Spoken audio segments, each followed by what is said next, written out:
200 wildfires are raging across western and central Canada, triggering evacuations. Those growing fires also sending hazardous smoke towards us. The thick smog taking over Minneapolis. The same situation happened 2 summers ago.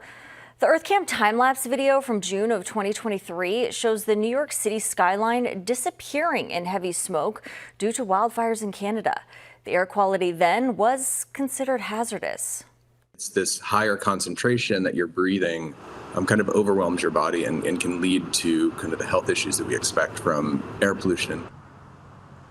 A recent health study out of New York's Mount Sinai Hospital found matter from wildfire smoke can have health effects up to 3 months afterwards, well beyond the couple of days that previous studies identified.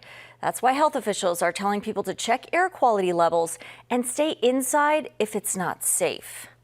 The Douglas County Health Department issued an air quality alert for tomorrow. Meanwhile, you can track any air quality alerts on the Douglas County Health Department's website.